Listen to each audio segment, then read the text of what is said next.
All right. Well, everybody, Cowboys, Cowgirls, and Outlaws, welcome to our live stream today. If you guys have noticed in our title, we are going to have a gunfighter talk in which we are going to talk to another channel. In this case, I have Snapper Antique Firearms Unlimited. Hey, guys. Thank you for coming on, man. I really no problem. it. Happy to. We got some questions that we're going to go through, and so I'll ask you a few questions. You ask me your questions, or we can answer the questions both ways. And then we'll just kind of take quick breaks, maybe talk to the audience, and go from there. Okay? Sounds like a plan. Yeah, awesome. So the topic kind of today is we are going to talk about Old West firearms. We're also going to talk the Old West shooting sports. So we'll get into my SASS people and all that. But first off, tell us about you, man. Like, what's your background? Well, my father was in the military. I was born in Fort Campbell, Kentucky. My family is from Texas, so we went back to Texas pretty soon after I was born. I grew up in a lot of little small towns in Texas, and I miss Texas dearly. I really do. And well, most of my early childhood was with, BB guns, 22 rifles, and some old military surpluses like, an SKS or a Mosin Nagant. And did a lot of shooting as a kid.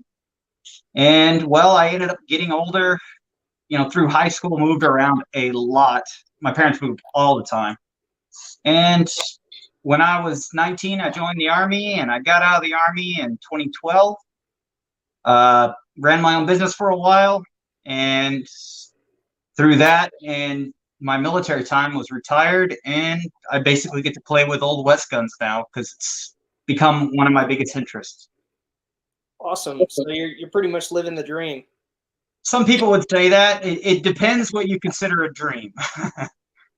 Well, I'd say my dream. I want to play with Western guns all the time, Well, yeah, me too. Trust me. I wish I could play with them more. I wish I could buy anything I came across, but unfortunately, it's not in the cards. What's really funny when you say that is 11 Bang Bang. Seems like every time they pop on, they always got a new gun. Yeah. I'm just like, where do they get the funds, man? Well, the way it kind of works is it's not just Garrett, it's Ethan, it's Caleb, and they have a pretty big family, and they share all the guns. And being that their channel is, it's doing very well.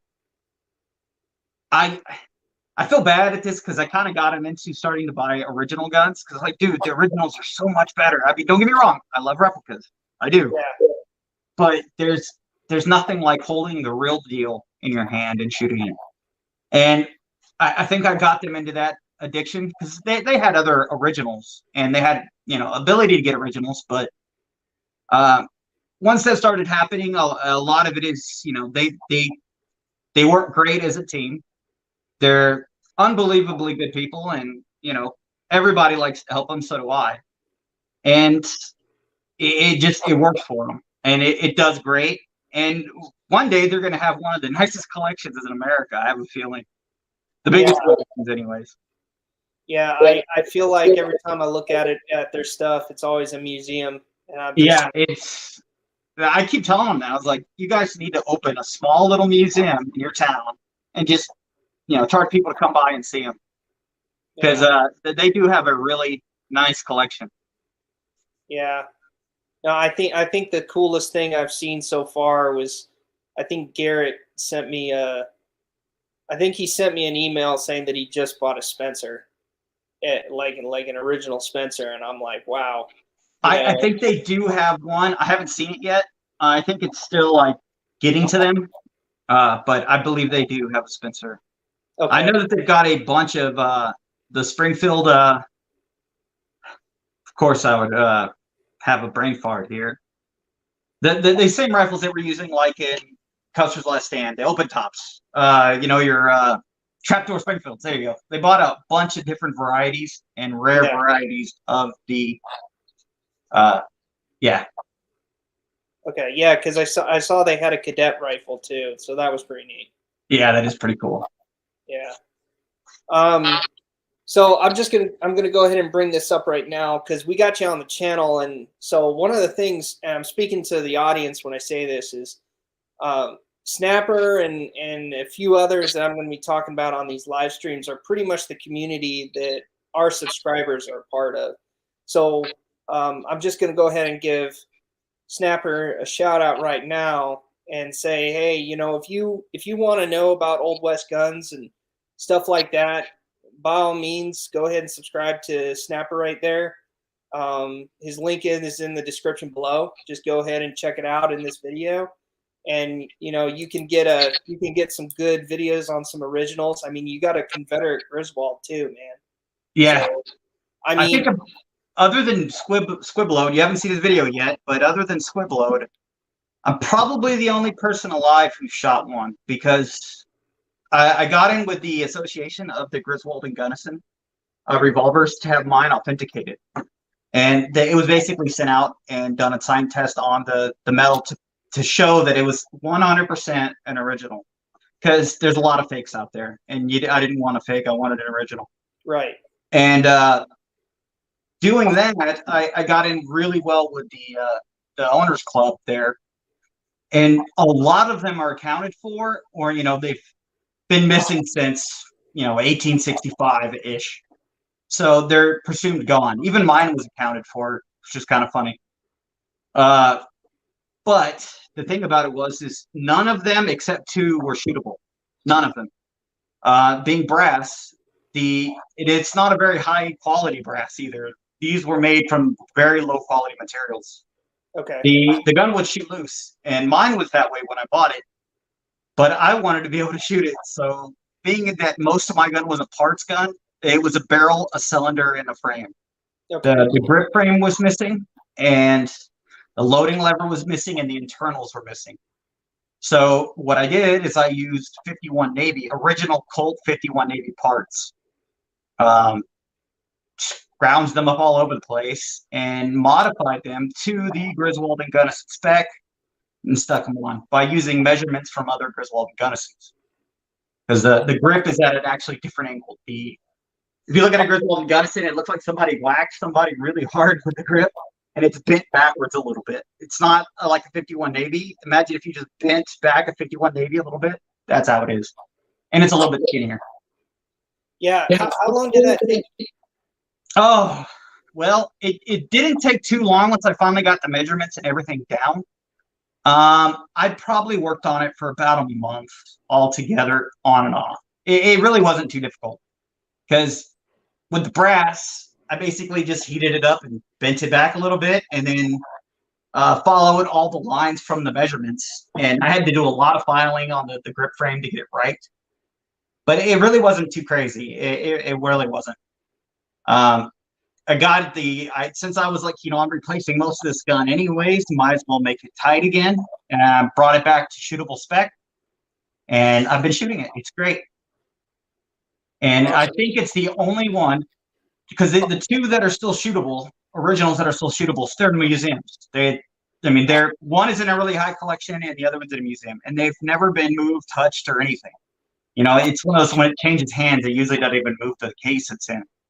So they've never been shot. So likely that I'm the only person alive today who shot an original, other than Squibload. He shot mine last month. Awesome. No, that's a pretty unique experience, because I'll tell you what, when I heard that you had an original, I've only seen one, and the dollar amount for that was horrendous. Yeah. And they've gone stupid. When I brought mine to the show last year, the Las Vegas Antique Show, and I came very close to selling it because people were throwing some just ridiculous numbers at me.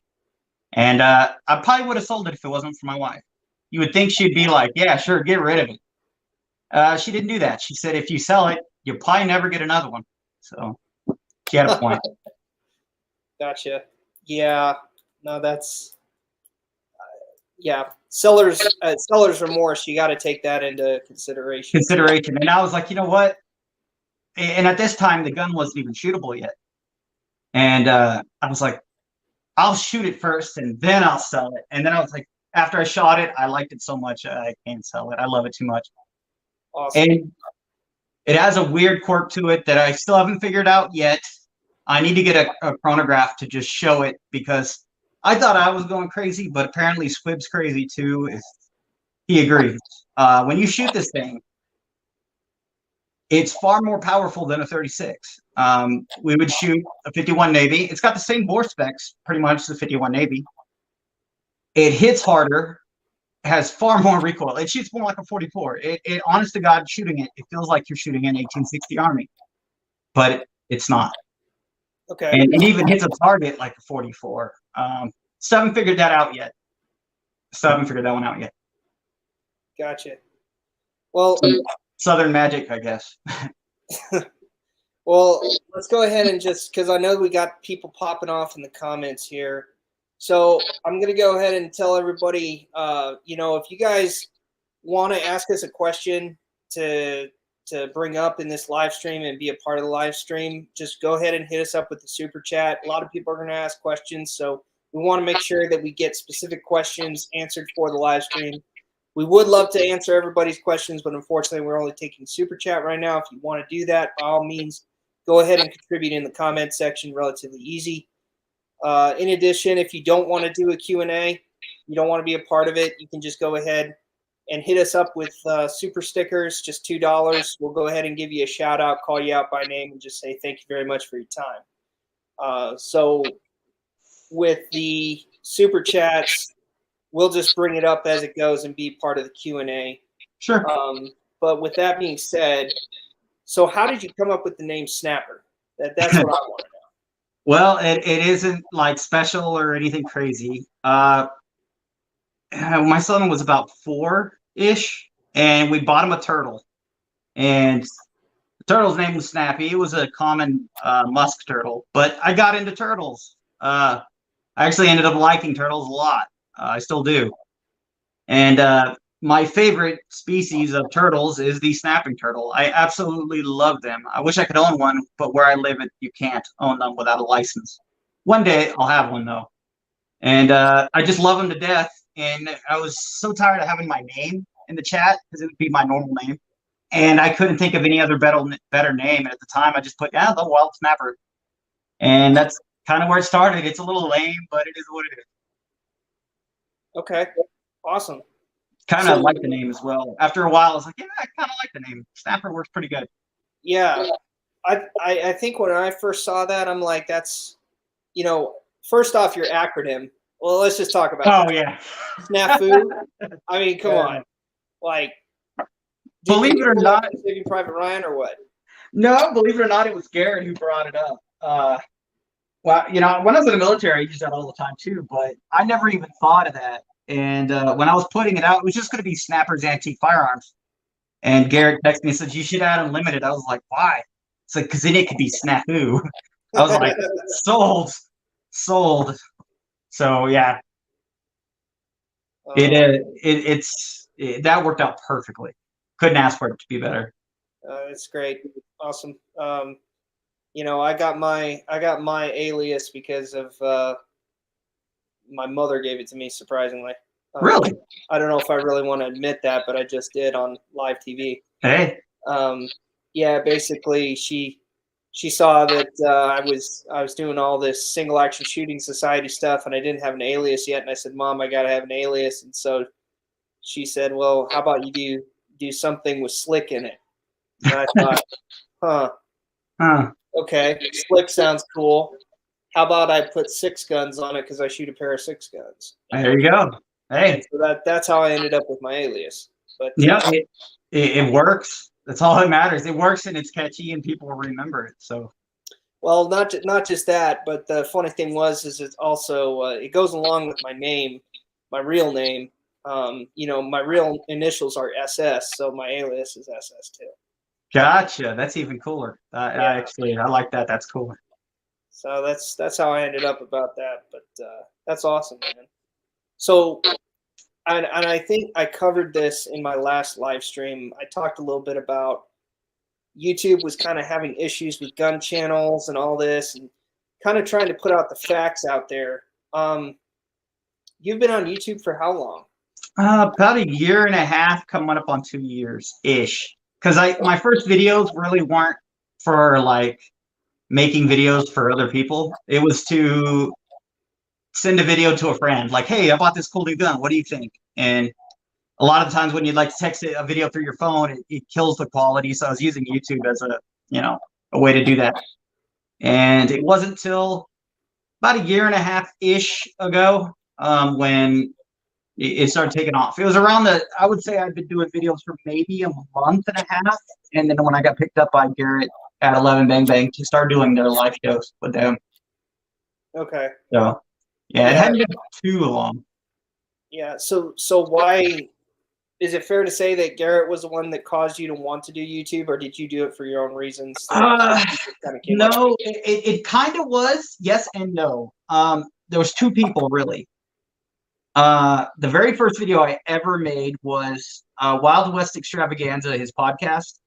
He was talking about the difference between the cap and ball guns, how you could stick the hammer between the cylinder on the little nipples off the end of the cylinder so you can carry it with six. And then he was talking about he didn't understand it. He's like, he read it, but he's never seen one, so he didn't really understand it. So I made a video for that. That was my very first ever video. And I took that one down about a year ago or so. But it wasn't until catching up with Garrett, and I was like, oh, man, this actually is fun. And a lot of the reasons was I was seeing these really amazing guns be bought and sold, and you'd never see them again. And I was complaining about that, and I was like, you know what? I bet you people feel the same way about me. You know, I have a first model of Dragoon, an original first model Dragoon, a bunch of really rare guns. And so I was like, you know what? Maybe I should just show them off, because people have never seen them shot. I don't think there is any other video of like an original Dragoon being shot on YouTube. Same with the Griswold. Just things like that. And you don't see very many, black powder frame single action armories being shot on YouTube either. It's usually later first gens or second or third gens. Okay. So, yeah. Okay. Yeah. And how's that with you? So I ended up doing YouTube because I was a teacher on the reserve side. So I was in the Army for a while. I got out. My first job when I got out of the active Army was becoming a middle school teacher. So I did that for about 2 years, and basically what I found out was I loved teaching, but I hated dealing with all the parents and the kids. I could understand that. I could definitely, especially in today's world, I can definitely understand that. Yeah. So with that, I basically said, I love teaching. I don't want to stop. And I'm like, well, what are some ways I could do it? I thought, well, I could go and get a master's degree and go teach at a college and see if that changes my attitude. I could try and teach at a high school, or I could do something altogether different. And I kind of did a little research. I found out that YouTube was kind of a great space for kind of a teaching niche. Really didn't matter what it was. Yeah. But the other problem was that in the school, I couldn't really teach anything that I liked that had to do with Western guns. Yeah. It was all kind of a negative connotation. And so I'm like, great, I'm kind of a double-edged sword. So where can I go that I can kind of talk about Western guns and still people give a shit, but won't give me too much problems? So I said, YouTube sounds like a great plan. It is. And the thing about it is, too, it's kind of weird because I was under the impression there for the longest time that most of the people that followed me and like this kind of thing was usually much older people. And I've been shocked since that video game Red Dead that there's quite a bit of younger people who do watch these videos. And, it gives me hope because a lot of the stuff you see in schools now, it's more indoctrination than education. Yeah. Before we go into that, you mentioned Red Dead. I mean, are you I love that game. Are you that or no? We'll say that again. Are you a gamer? Do you play video games? Is Red Dead not really? No. I played the last time I played video game. Well, other than being on deployment, because that's the only thing you can do when you're bored. That or smoke a cigarette. The like when the Nintendo 64 was out in the late 90s, you know, I think the last time I really played video games when I was probably like 12. You know, Okay. I became, you know, got into high school more important with sports, playing football and soccer, and I mean, I played everything: basketball, baseball, wrestling. I did everything in high school, and I really didn't play video games at all. And when my son started getting older, I promised him I'd get him a PlayStation. Okay. And I didn't even know this game really. I heard about it, but I didn't really know much about it. And when we finally got him one, I got it, and man, I'm glad I got it. I love that game. It's a lot of fun. Yeah. But other than that, I really don't play too many other games. Well, I think Red Dead is kind of that catalyst that what a lot of people in the older generation thought was, you know, the Western movie. Red Dead's kind of our generations and the Generation Z's, quite frankly. Yeah. Entrance into Westerns. Yeah. I could definitely see that because there's not been any really like amazing Western movies for our generations. You know, like most of them are remakes of older movies, like, you know, like 3:10 to Yuma, or just a lot of them are just remakes. So there's never been like, you know, the Dollar trilogy, the Man with No Name trilogy. You know, there's nothing like that for our generations other than Red Dead, and Right. that would I was told that put a lot of younger people in the community. You know, getting them into things that are older, just looking at life a little bit differently. So Yeah, no, I would say that's very true. I play. The reason why I asked you is because I do play Red Dead quite a bit. no, I love the game. I love the game to death. Yeah, when I get a free moment, which is not often, I do. I either have my free moments where I go out and I pop off firearms, making videos, or I'm playing Red Dead. That's my free time. It makes sense. I don't get to play the video game as much as I want to, just because usually my son's using it or my wife's playing something. And you know, I was like, oh, I'll just go do something else. But I've been wanting to. It's probably been like a couple months since I've really got to play it. But I'm already missing it. That's the first video game I've ever played where I could play it over and over and over again and still enjoy it. Mm-hmm. It's a very good game. I try to convince people who are older to give it a shot, because most people that are like, oh, you know, that I'm not into any of that nonsense. And it's like, just try it. You'll not regret it, I promise. Right. Yeah. No, I'd be right on the level with you on that one. Arthur Morgan's my favorite character, so. Yeah, no, I like Arthur Morgan the most myself. Matter of fact, my wife, she never beat the game because she knew. I mean, if anybody has never, spoiler warnings, Arthur passes away. She never finished it because she didn't want to get to that part. I was like, really? I mean, it's just the game. But yeah, she's never finished it because she didn't want to get to that part. He's probably the most likable, usable, real character, and even in movies, like if there any movie lately, there's no real character development. It's always like, put this person out there, they're the best thing ever, and that's what it is. There's a complete character development and change with Arthur that you can see. It's tangible, and I think that's why so many people fell in love with Arthur. Yeah. Yeah, I was going to say something about that. I think for those in the audience, I'm going to tell you that you know, if you go shooting with me at SASS or anything like that, the stage lines, I'm definitely using Arthur's lines. I don't really use any of the scripted lines that anyone puts out. So I'm usually making a joke from the game, and you know, so that's my addition of Red Dead into the single action shooting society. I'm sure a lot of people do that. But yeah, I mean, he's got a lot of good one-liners in the game. Oh yeah, I bring them up all the time. So the first Red Dead, I watched a playthrough of it, and I love it a lot. And I think it has even better one-liners. Like, they really make John Marston out to be like the coolest dude in the world. Mm-hmm. But it doesn't have the. I think Red Dead's a better story altogether. The first Red Dead is great. It's a good story too, but it's like, it kind of reminds me of the Man with No Name trilogy, where the dude is just like the coolest guy ever. And you know, Arthur Morgan, it starts from the ground up with him. So yeah. going away from Red Dead. So kind of talk a little bit about, you talked about your background. Like, how did you get specifically interested in the Old West? Well, I was into it for a little while when I was younger, kinda. I thought the old school cowboy revolvers were very cool, and I thought they were probably some of the prettiest guns ever made. I do not like newer revolvers that much. I kind of never have.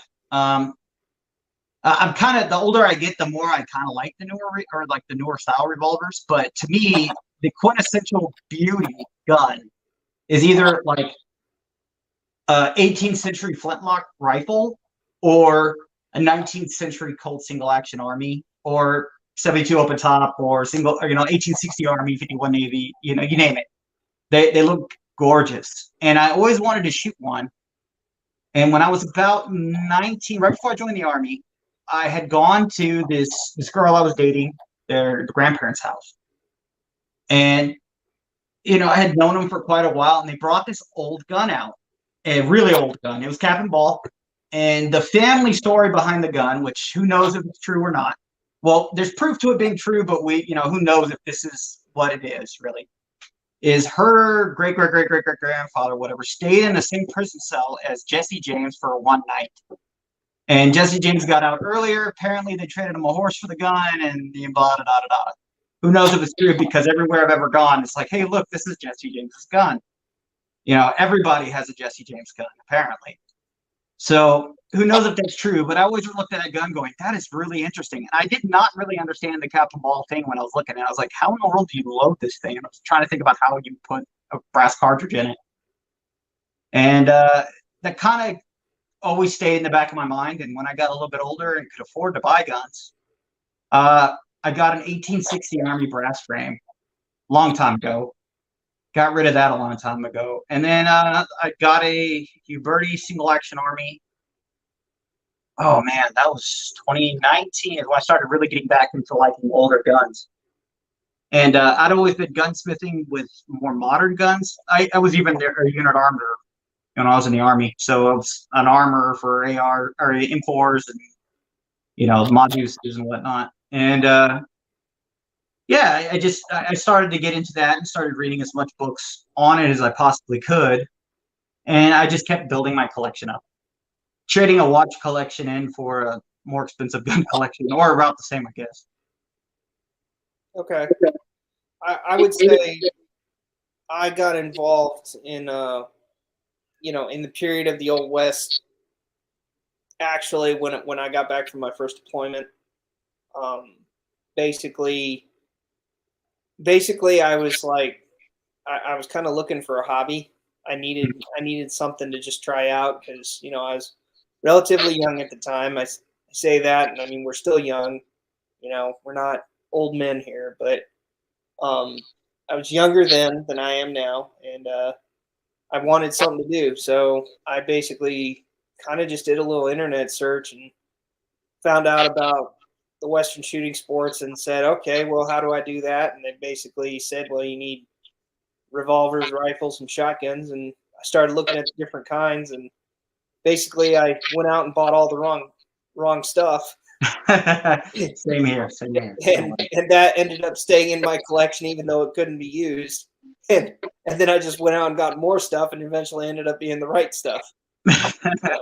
So I'd say that's how I got into it. But yeah, I would say that was back in 2015 was when I kind of started getting into Old West history as well. So nice.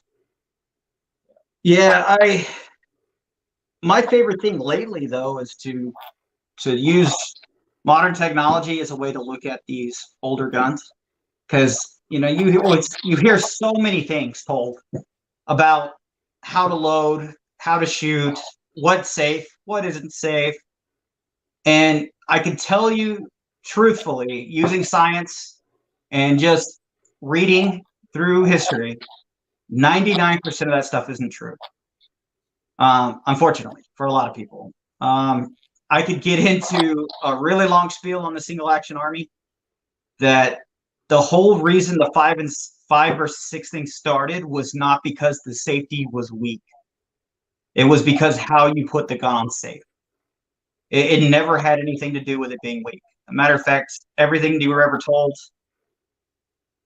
just look through the books. If you read the military trials, there was no failure of a safety on the single action army. It was actually the half notch broke, and in clear letters, they wrote in big letters saying that it was not the fault of the gun or the manufacturer. It was a defective part that you couldn't tell until it broke.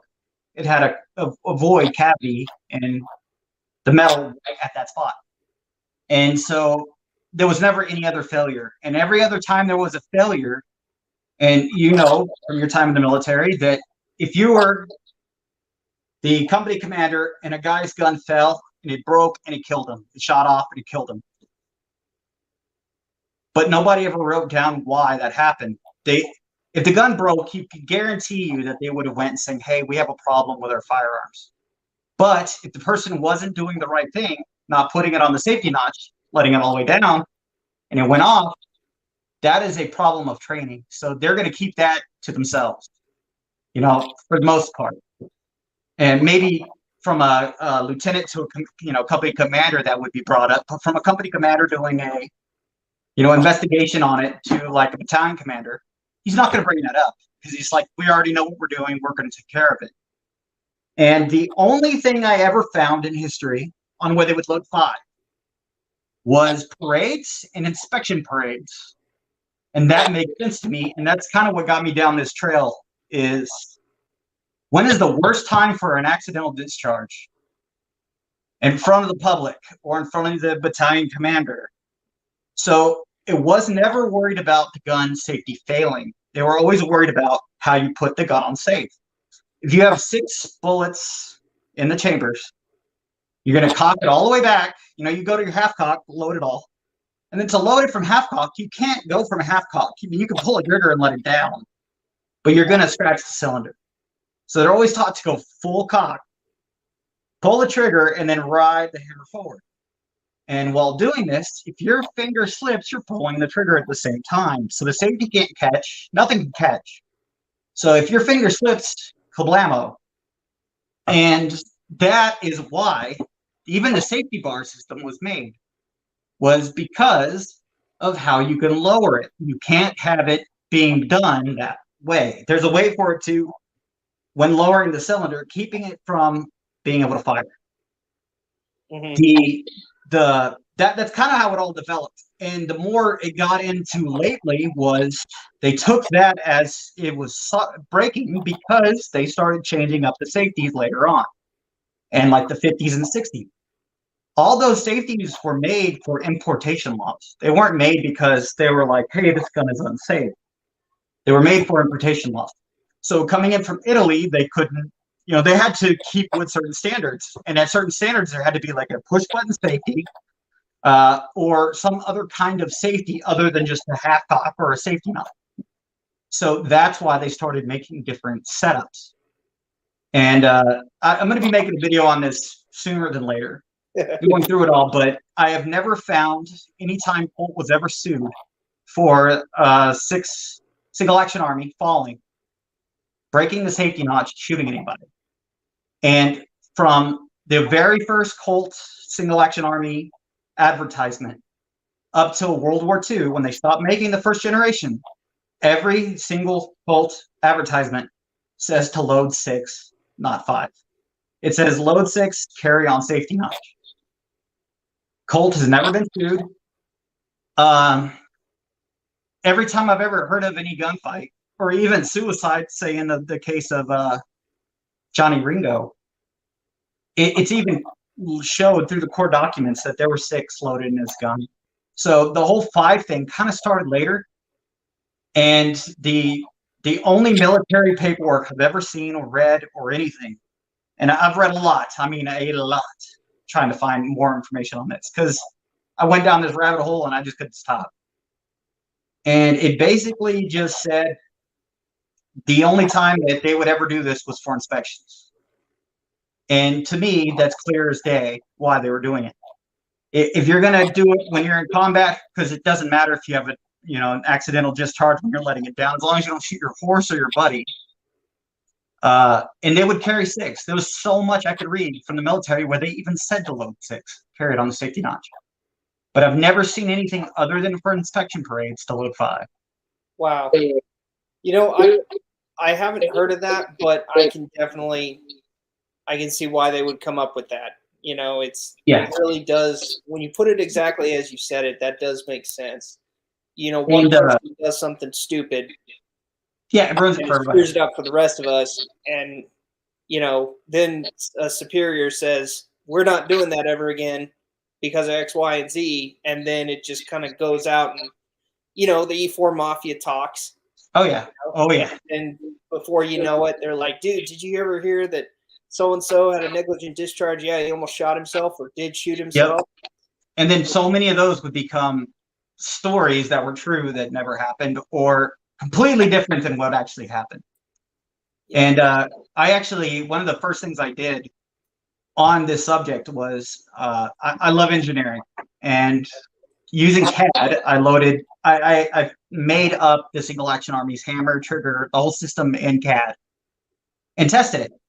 And using the crappiest steel I could, either far too brittle or far too weak of a steel, it still took almost 1,000 foot-pounds of pressure to break that safety notch. And it wasn't even the safety notch that broke. It was the trigger screw, the screw that would hold the trigger, because once you start applying force, it's pushing straight down on the trigger, and it would start to sear the safety screw, or the pin that holds the trigger on. Mm-hmm. And I did see, though, that if you pulled the trigger with enough force, which using the crappiest steel possible is possible to do, but with modern steels and the steels that are actually using the guns, you're looking at well over 1,000 foot-pounds of torque to break that stuff. But you could pull the trigger hard enough if it was in the safety notch to break the little end off the hammer.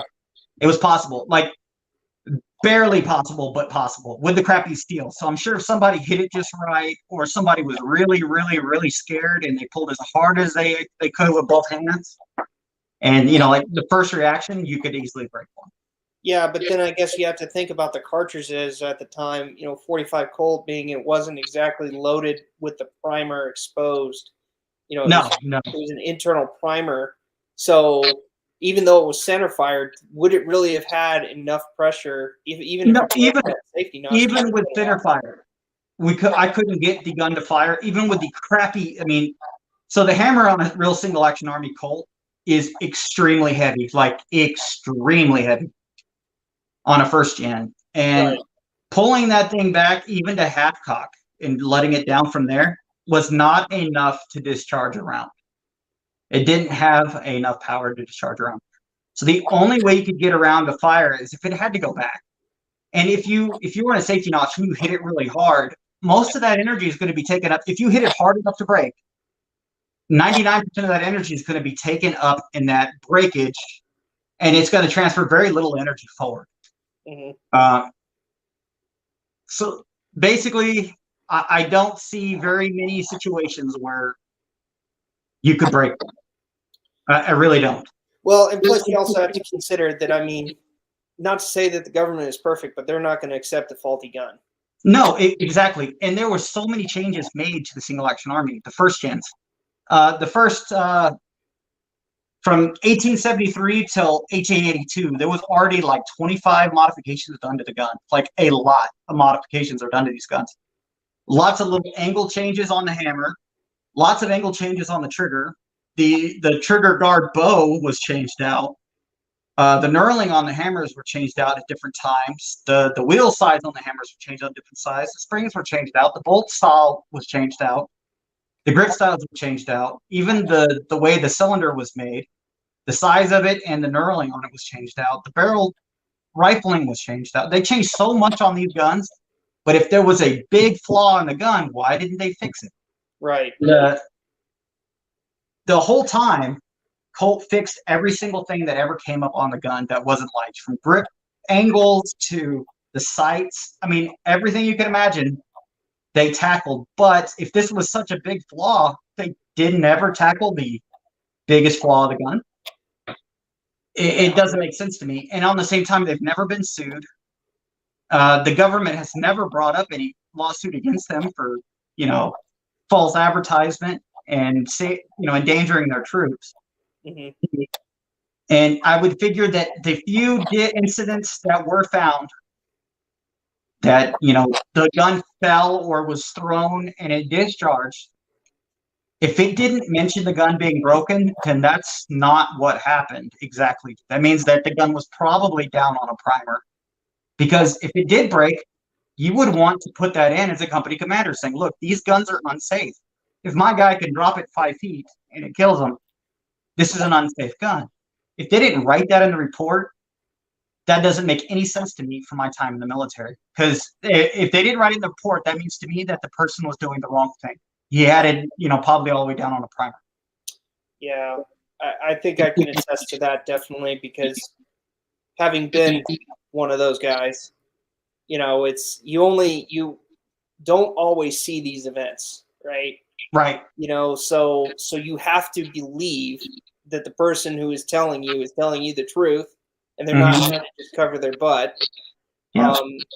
And I'm sure if somebody dropped the gun and they brought it to you, say it was, well, you guys use the new 6 hours now, but they said, hey, it dropped, it fired, and it killed what's his name, like whoever. And you as a company commander got it brought to you. I mean, you're going to at least see it too and say, hey, holy cow, there's something wrong with this gun. You would have write that in your report going to whoever is above you. You wouldn't just leave that blank saying, hey, he dropped it and it went off and killed him. Unless it was training, unless it was a training error. Because then, you could say, look, and I'm sure that would get brought up on lower, but once it gets really high, it doesn't need to be because they know that you're going to take care of it. So I just don't see, if it wasn't brought up as the gun broke, then I don't think the gun broke because they would have put that down.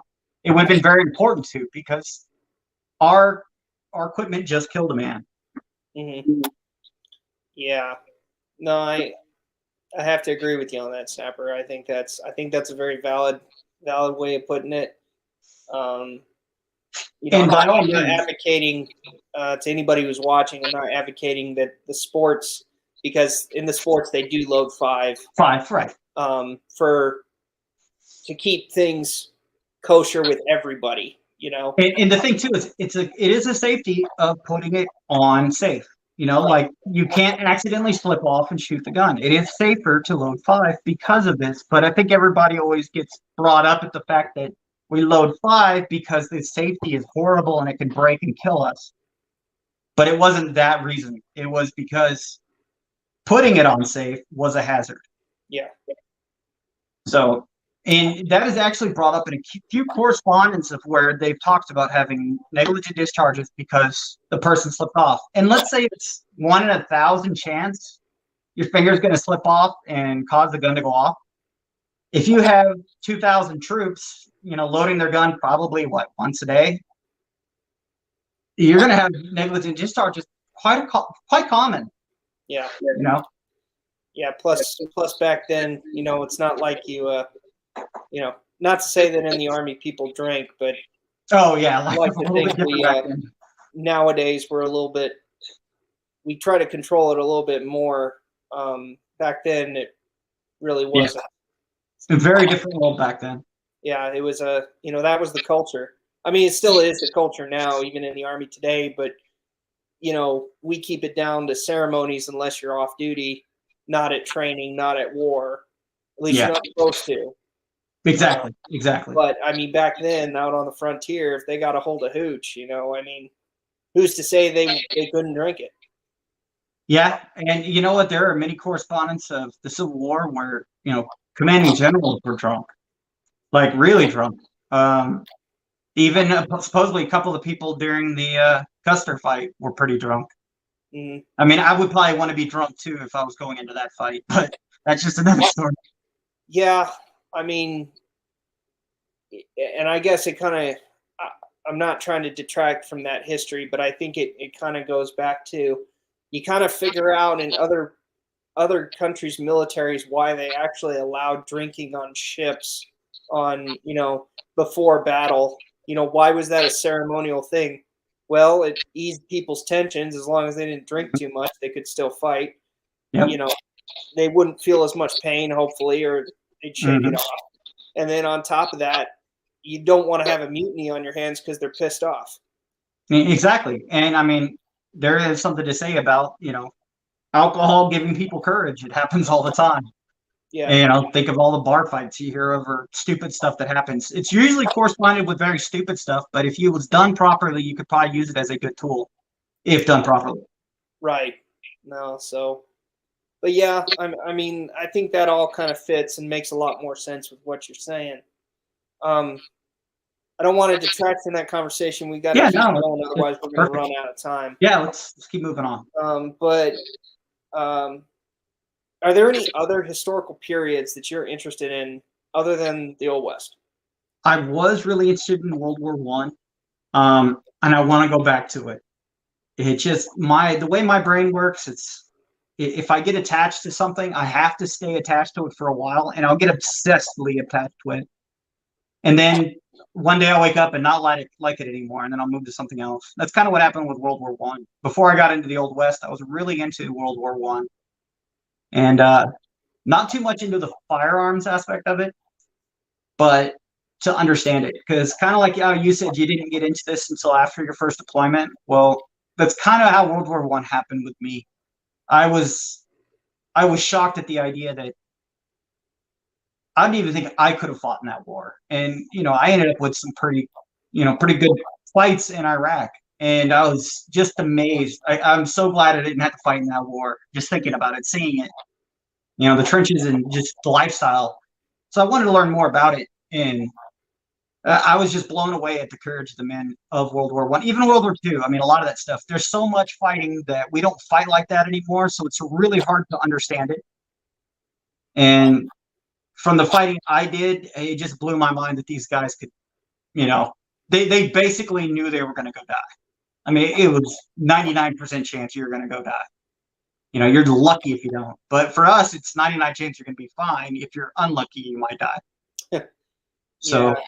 it was a little bit different. And we are still terrified, even though, hey, I'm most likely not going to get hurt, but this is scary.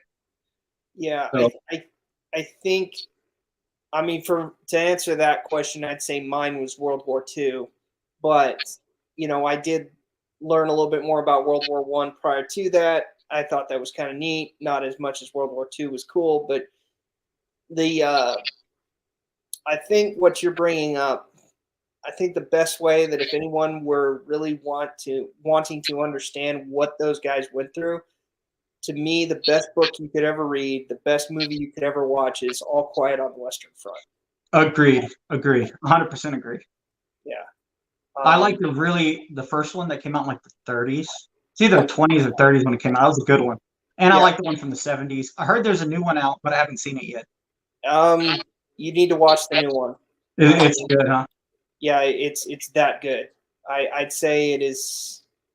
Well, I mean, for a Netflix movie, it's one of the best Netflix war movies I've seen. Nice. With the budget that they had, I think it. I mean, their budget was ridiculous, like, for a foreign film. But they put it together, and I mean, it's all, it's dubbed, but I mean, you got subtitles. They're speaking German. Well, I prefer that personally, because if I was ever there on like a fly on the wall, we weren't speaking English. Most of those people weren't speaking that much English, especially on the Axis side. Yeah, but I think it adds more to the character when they actually speak in the language that they're supposed to be speaking. So to have that come out as a foreign film for Netflix was awesome. But the cinematography in that movie, I mean, have you ever seen the movie 1917? I did. I liked it quite a bit, actually. I would say it's not as good as that, but it's darn close. Nice. So, I was always kind of confused with the 1917 because they always found themselves basically alone. And I was like, I wouldn't think you'd be alone that much in an area like that. But, I mean, I'm sure I wasn't there, so I don't know. Yeah, no, 1917 was good, but I'd have to say All Quiet on the Western Front is my go-to when I think of World War I. That's exactly what it was. I think my favorite, the really awesome things about it is it talks about even though it's supposed to focus on the struggles of the common soldier, it actually goes all the way from the government bureaucracy to the military autocracy to down to the soldier. The soldier's just suffering from everyone else's decisions. So that's the end result, is just death, right? Mm-hmm. They're up there in their high towers and telling them, hey, we're fighting this war, but the government the government itself is having its own infighting. They're like, we need to end this, you know. Yep. And the way they saw it, and it is just throw more people at it. Yeah. And that's not how they were still fighting like Napoleonic-ish style fighting in the beginning, and I don't think they understand what they were doing even towards the end. Realistically, right. And then you incorporate machine guns and gas and all that, and, you know. Yeah, I couldn't imagine what it would be like to go through that. Like, deeply, I couldn't imagine. My wildest fantasies. You know, you could think you could see it through a TV, but it's very different in real life. Because what you see on a TV, or I mean, if you could plug into my eyes for what I saw when I was deployed, it was not that crazy, but yet it was really scary. And it's when you're there, it's very different when you're actually there, because now your life is on the line, or somebody else's life is on the line. And I just couldn't imagine going through that and then being put in the trenches of World War I, or even the trenches of World War II, like, you know, Battle of the Bulge, any of that stuff. Freezing your butt off really bad and then end up in a fight, that would suck. It just it was so much more. Everybody was on par. You know, our fights these days, it's very one-sided. We're not fighting to lose. We don't fight fair. You don't fight fair in a modern military. It's stupid. Why would you? You're just going to get people killed. So the whole idea is to hit really hard, really fast, and end it as fast as you can. But back then, it wasn't like that. It was, you're about to go into a bar fight, basically, on everything. And, you know, I just couldn't imagine that. Yeah. I would say that, I mean, you know, and you were there, I wasn't, so you can talk a little bit more about casualties, but I think quite frankly, at this point, we nowadays kind of take the losses as very differently too. We take it as we lose one soldier, you know, it's a bad day. Well, back during World War I, they lost thousands a day. In a day, yeah. Yeah, so you could lose 20,000 people in one day and it not be even a off day for them. Yeah, and like you said, if one person gets killed, I mean, it is a big deal today. Very big deal.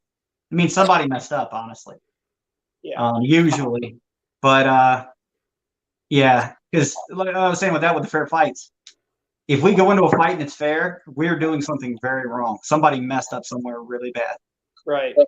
So yeah, I couldn't imagine. I couldn't imagine it. And I just have so much regret for even with that's kind of like I kind of go into the cowboy times, you know, being out in the middle of the plains all by yourself. You know, you could come across Indians. I mean, how terrifying would that be? Or building your own property on nothing and then knowing you could be raided at any time. That's terrifying. And then people are doing this all over the place. People had so much, I don't know, we had so much grit back then that I really, really, really wish that I could just interact with them, because I'd love to see what kind of people they really were. And the closest we can get is reading books and sometimes holding these guns. To me, I always think they're the closest you can get to shaking somebody's hand from the past, because I mean, this is what they use to defend themselves constantly. And I mean, not all were ever shot or used in hate or anger, but, you know, it's still a tool. Yeah. I think that's something that we definitely have to say. We can literally put our hands on the past by doing that. I think that's something that, you know, this audience can appreciate, you and I appreciate. And I think that's just something that we kind of don't really think about. We say, if only the weapon could talk, but really you could be holding a gun that was maybe taken from somebody who was you never know. I mean, your gun could have been the gun that saved so many people's lives, or the person used it died.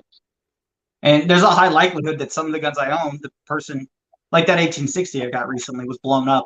And everything tells me it was blown up during the Civil War because it's a brand new gun on the inside and the outside is barely used. And it was a squib load that blew the gun up. And likelihood was probably in the Civil War. So I couldn't imagine what that poor guy would have went through. Who knows if he, survived after that happened. It probably didn't hurt him. It might have, but who knows? Who knows? You never know. Yeah. No, I think that's something that we should bring up at when you got time to talk about it, maybe on another live stream. But I think that's something you should talk about. Is what do you think happened with the explosion, the squib load, or all that?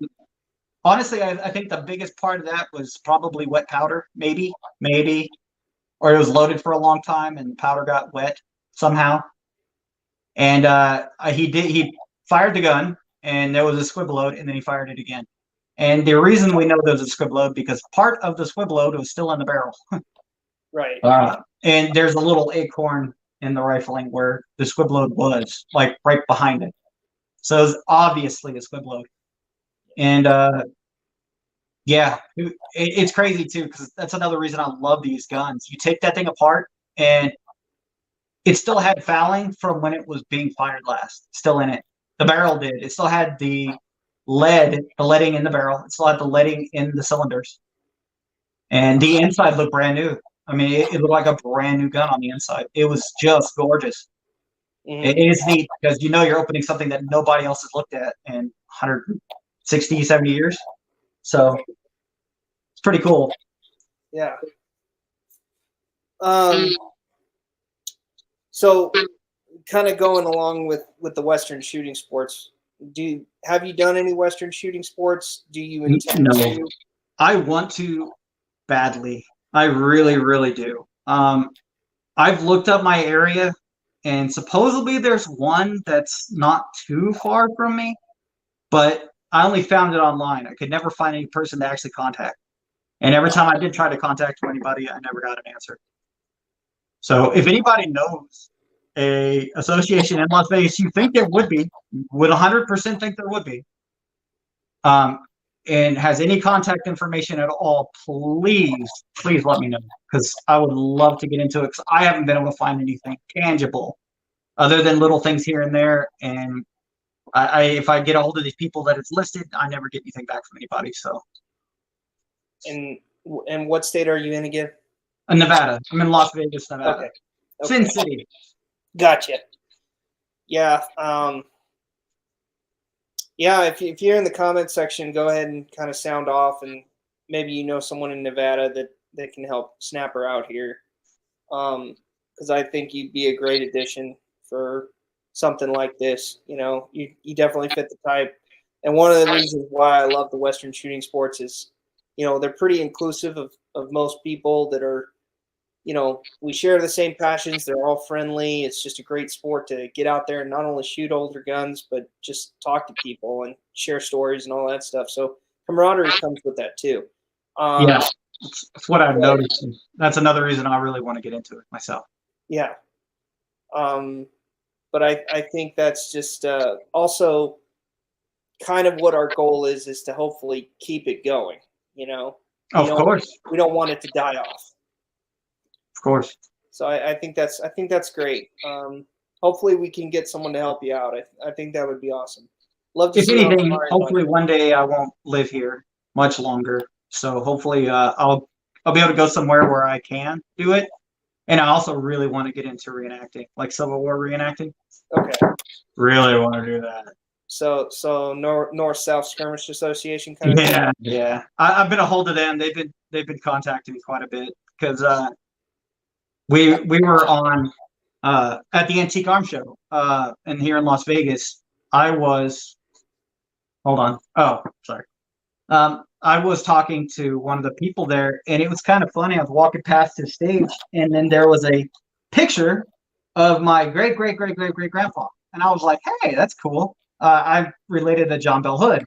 And these people, they're out of California, and they're actually one of Hood's people for the North-South Skirmish Association. They have their own little and the guy was actually playing my grandpa.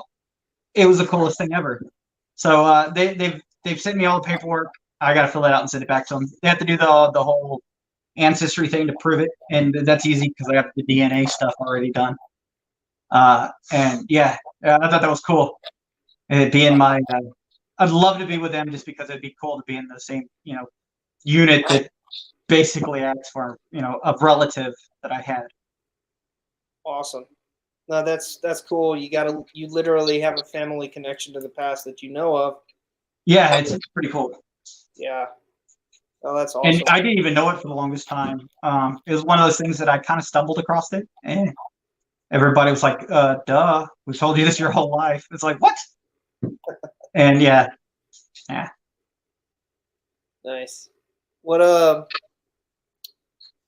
so kind of for the audience here, other than your YouTube channel, where else can the audience find you if they wanted to know more about you? Well, my YouTube channel will probably be my best. I don't have an account set up like I have an actual personal account for Facebook, but I never ever use it. I probably log into the thing once every 2 years. I've been thinking about getting a couple other setups, like with Rumble, because then I could do more with my guns. And I might set up a Facebook account for myself, like, for the channel, so to interact with people, because I know a lot of people use Facebook as well. I'm a younger guy who acts like an older person who doesn't like, a lot of the modern technologies. So I got to get used to it. Okay, I got you. Yeah, I'd have to say, just from as far as Rumble is concerned, I mean, I've got one. I use that to basically just back up all my content. Mm-hmm. So I think it's great for that. There's a few other places you can go. Utreon is another one that you can do, which is pretty good. I just started putting stuff on there, and I do Facebook and I do Instagram. I do Instagram even less now, just because, quite frankly, I wasn't getting anybody really to follow me that much. So, and I really only wanted people to be on YouTube, so I kind of just started doing YouTube more. So, yeah, I really like YouTube. I just wish they would drop some of these stupid gun rules they have. That it's just unbelievably stupid and doesn't go anywhere. Yeah, I think there's a lot of, and I think honestly, your content, my content is relatively safe. Right. I know that people got their opinions. I covered this on the last live stream, and yeah, YouTube does come up with arbitrary policies. They do. I think that is a problem that needs to be addressed. But I think as far as the Western stuff right now, they're not really caring too much about right now, right? Yeah. I think a lot of it is just the algorithm attacks our channels because there's guns. And a lot of their stuff's on modern guns, which I still like modern guns. I still shoot modern guns. I love modern guns, and I don't want to see any more infringements on modern guns. But yeah, I think our content is safe. It is just unbelievably stupid and doesn't help anything by showing, like, they have the rule of where you can't teach somebody how to clean a gun, something like that, or you can't take a gun apart. It's like, well, don't you want people to be safe and know how to use it? Or loading, for instance, doing ammo loads. You think that would be smart to do because people could do it safely, but they don't want that. So yeah, no, it's something we have to dance around. I think that's the garbage part about it, is we have to be extra careful, more so than others, to make sure that what we put on is YouTube compliant, and it may not necessarily be everything that the viewer would like to see. Right. So I think that's really the garbage part. But yeah, it gets frustrating. But I think hopefully it'll change for the better. Yeah, me too. I hope so too. Yeah. So we got That and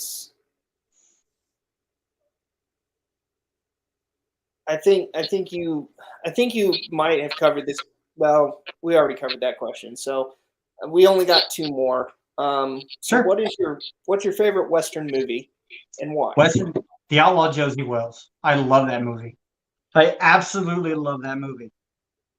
Matter of fact, I get yelled at because every time I have to be driving back and forth to Phoenix, Arizona, here from Las Vegas. It's like a 5-hour drive or so, and I watch it constantly. And yeah, my wife and my son, they're not too happy. I have a feeling my copy's going to go missing soon. Okay, yeah, that I like Josie Wales. I wouldn't say it's necessarily my favorite. Um, I think I'm kind of torn. I like the I would say Hostels is a good series to watch. Mm-hmm. One of the more recent ones that came out with Christian Bale. That was a good one. I think as far as movies are concerned, I would have to say it's kind of a mixture between Lonesome Dove That's a and good one. man, God, so many. The Wild Bunch. Ooh, yeah, The Wild Bunch is one of my top three. I Yeah. love The Wild Bunch. Yeah, it's if you ever get to hear the commentary on the Wild Bunch about the director, Uh-huh. the guy was literally like just insane with his cast. I mean, Really? he basically, don't know if this is true. I'm going by a documentary that could have been right or wrong in this, and it was once again hearsay. It's an actor hearing what a director says, but I think one of the actors stated that the director wanted them to know what it was like to be shot. Interesting. I mean, they're the Outlaws. They're going to die anyway. You're gonna die in the end, so yeah. Yeah, he's like, I want them to know what it is like for them to be shot. So I guess the whole idea is that they played the death scene very well. I don't know. I guess. I don't Or know. the bad guys play their death scene pretty well. Here and there, the random person who gets shot here and there every now and then. Yeah. No, I'd say that's probably one of my more favorite movies is the Wild Bunch, and like I said, the Lonesome Dove's a good one. Yeah, Lonesome Dove is always a good one. Yeah. That always makes me want to like pull out my walker every time I see that movie. I think I saw on the 11 Bang Bang channel that Duke was reenacting the scene with the Henry. Did you see that? Yes, he did. Yeah, I mean, I knew exactly where that came How from. it's coming from? Yeah, me too. But that was cool. And I think this is probably more important to everyone out there. They would want to know what if you could choose just one gun from each category. So it can't just be pistols. We're talking pistol, rifle, and shotgun. What would it be? Old West, go. Okay, pistol 73 single action. Rifle 73 Winchester. Okay. Shotgun, what year was that thing? I don't know. I don't remember its exact name, but it's made by Colt as well. It's the Colt double barrel exposed hammered break action shotgun. Okay. Early. I'm not the greatest with shotguns. I don't do too much with shotguns. I want to. It's not in my cards yet. So. Okay. That's the shotgun that I'm lusting after is a Colt. The early, I think they're made in the 1880s, 1870s.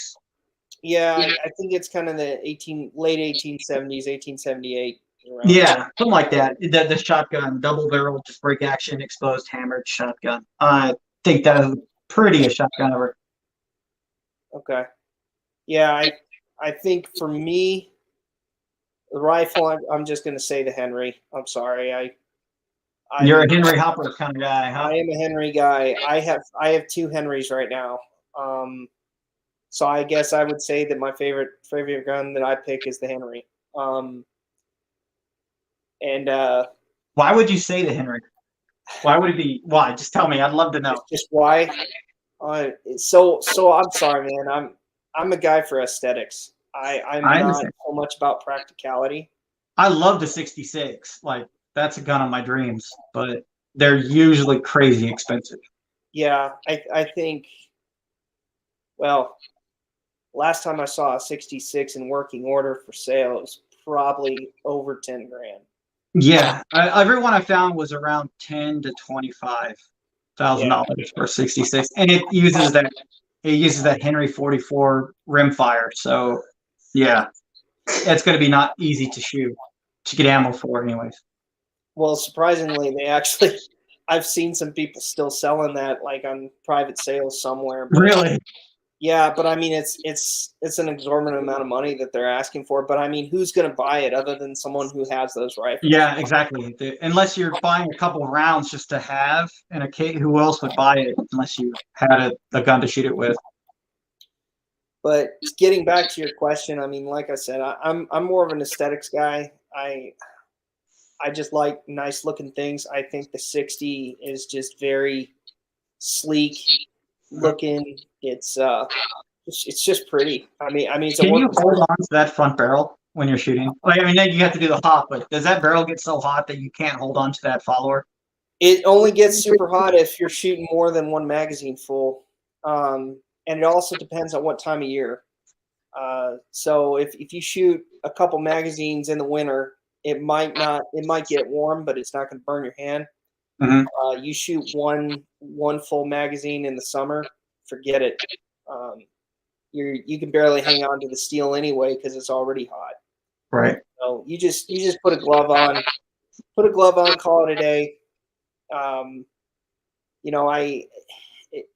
That is a pain to deal with. I will say that I am kind of like at times kicking myself in competition where it's like, geez, I wish I had brought something with a hand guard and I forgot my glove. Oh, by the way, it's 80 degrees outside and I'm leaving the gun in the sun. There's no shade, so the metal's going to get hot. So here I am at the firing line, fumbling with it, holding on to it with my tippy fingers, just to not get burned. And then, oh, by the way, I got to do the Henry hop. So when I do the hop, I all of a sudden grab the barrel and now my hand gets burned. So, play with fire, I guess you're going to get burned, man. I mean, if you lose concentration and that follower hits your hand and you cycle, is it going to misfeed? Or if you just hold it up with the round, just still go down anyways?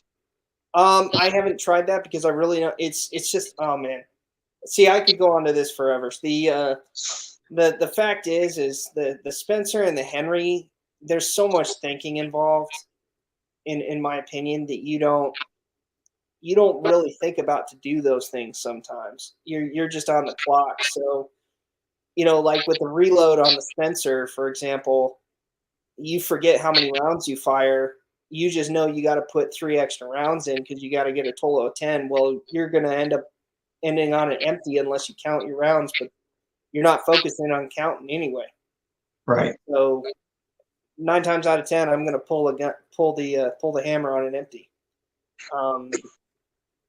So, and with the Henry, usually when I've shot it, I haven't had a misfeed, but I have had the follower hit, and it just won't chamber around, but the gun won't malfunction. Okay, so as long as you move your hand, you'll be fine. Just do it again.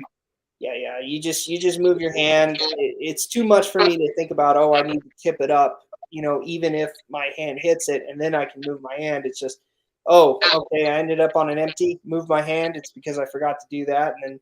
Gotcha. Okay. So, I love the looks of them too. I really do. I never thought because it doesn't have a handguard. So, a matter of fact, you would have loved this Las Vegas show. I think we counted over 15 original Henrys there. Yeah. They were everywhere. I mean, they were like rabbits, man. They were popping out of every corner. And they were probably no less than about 50 grand a pop, right? No, I came across a couple that were in the 20s. I mean, it's still a lot of money, but at the end of the day, I mean, you got to spend that kind of money to play with one of those toys. Yeah. The neatest thing that was at the show, though, they had the volcanic pistol carbine, and it looks just like a Henry, and it's just smaller. Right. And it was made before the Henry was made. It uses rocket ball. It's just a volcanic, but it is identical to a Henry. Just imagine a Henry that's like 75% size, and that's what it was. And these things are like $80,000 to $100,000 guns, and it's like really crappy ammo you can't get, and it had no power, and it looks like it belongs to a child. Right. So yeah, it was pretty neat though. Yeah. It'd be a really cool gun if it was 22. If they made a Henry in 22 that was like 75% size, that'd be really cool. But I was just looking at it, like, man, that Henry's really small. Oh, it's not a Henry at all. It's a volcanic. Yeah.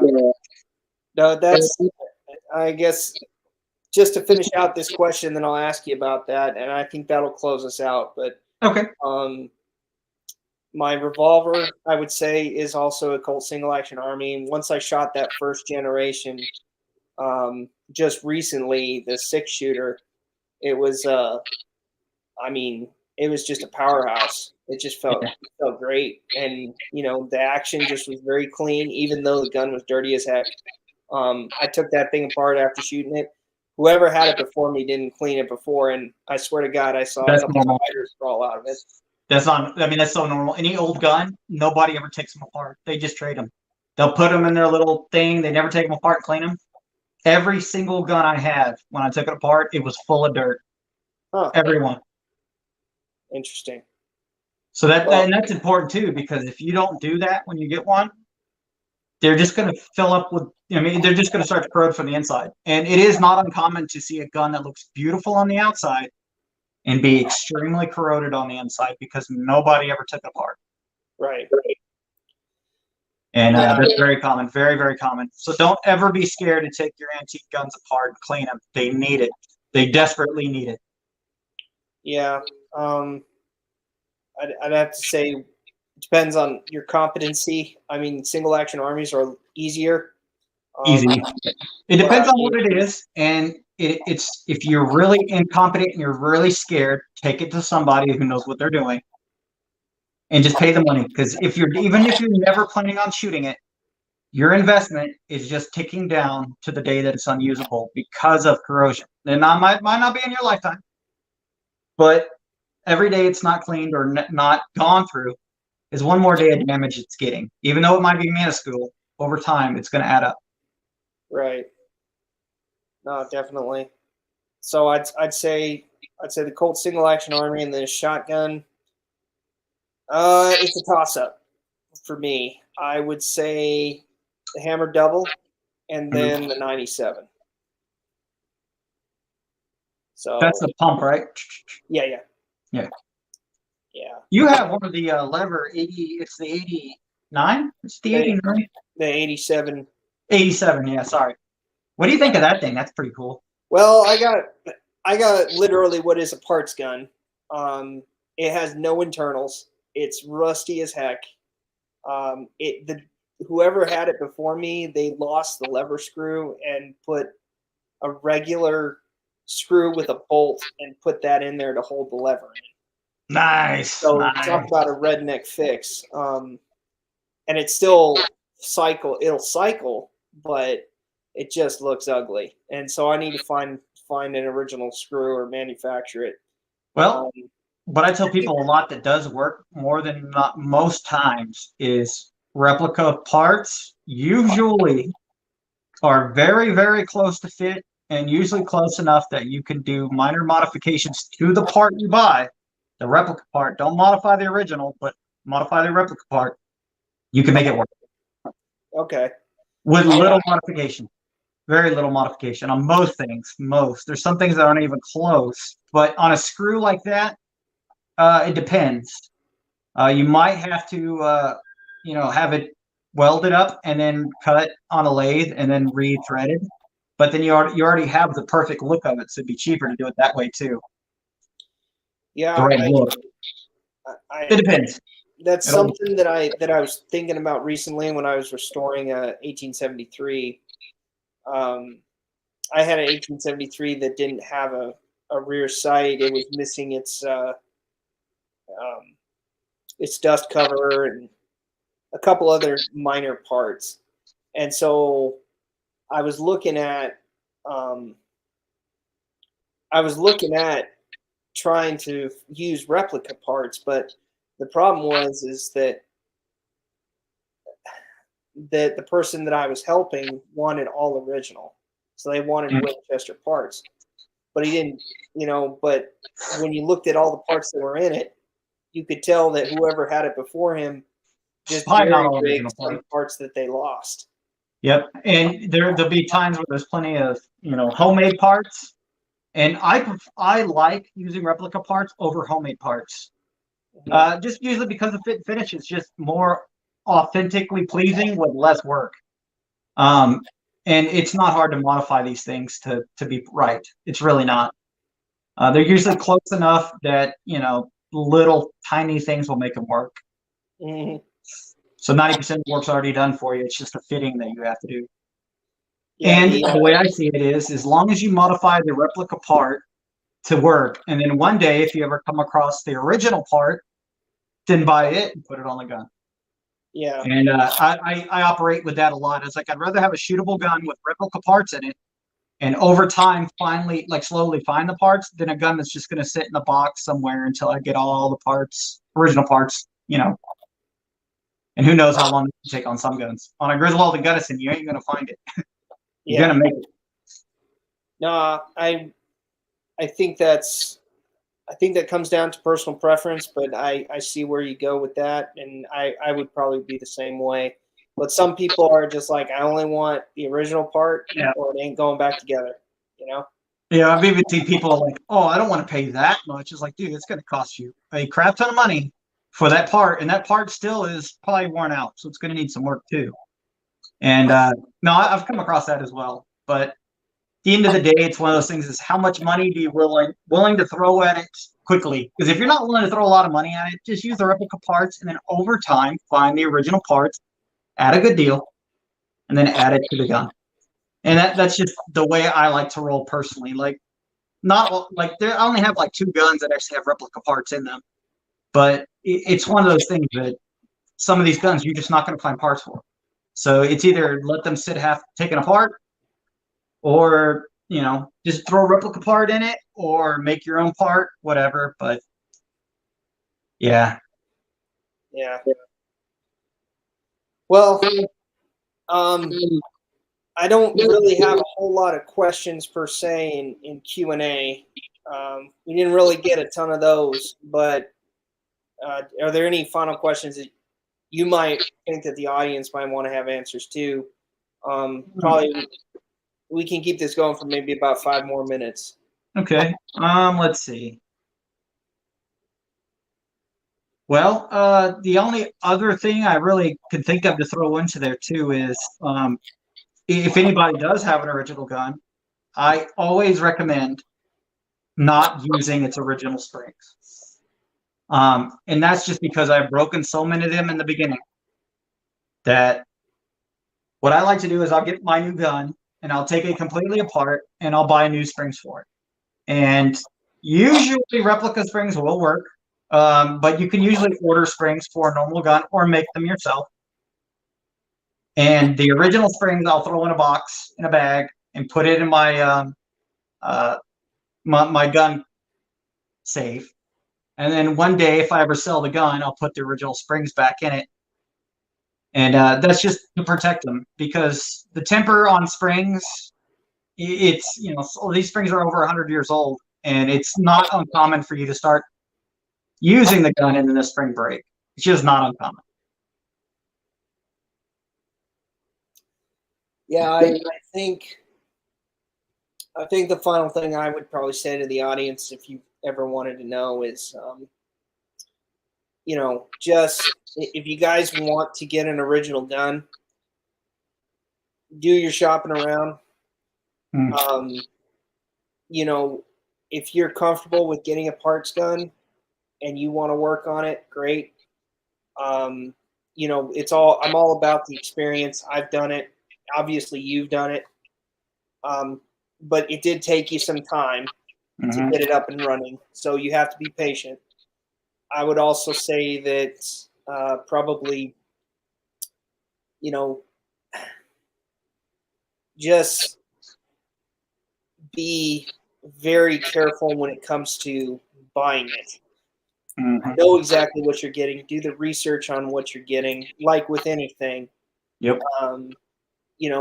Last thing you want to do is buy someone else's mistake. Yeah. Or buy something that isn't what it's, set out to be that you're paying for.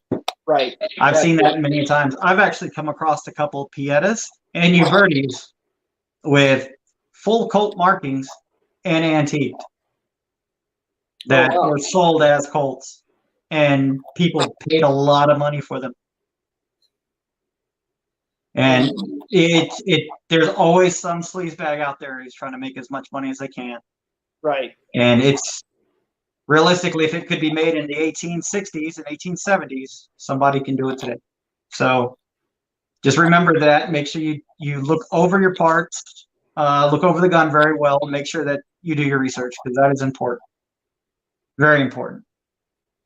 I would say so too. I'm going to go ahead and give a shout out since he's here, because 11 Bang Bang is blowing out the comment section. So Hi, I'll Garrett. say, how you doing, guys? Good to see you. We've been bragging about you a lot, talking about you a little bit on the stream. Glad you hear it now. Maybe you can hear it on the replay. But thanks for tuning in. I Snapper, can't see the chat, so I don't even know who's there or anything. So that's I never all right. I can see the chat on my screen, so I know that 11 Bang Bang is there. Nice. He says howdy. Howdy, buddy. Yeah. So anyway, Snapper, thank you for tuning in. I really appreciate you taking the time out of your day to talk to the audience. No worries, folks. If you want to get to know Snapper a little bit more, by all means, as I said at the beginning of the video, you can check out the description section. His channel's there. Go ahead and subscribe. He's in the same community I am, so you're going to get more information from him maybe that I won't provide, and vice versa. So by all means, join him up and say hi, and we'll catch you on the next live stream. And Snapper, I'll see you in the near future, hopefully. Oh, yes, sir. All right. You have a good one. Bye, everybody.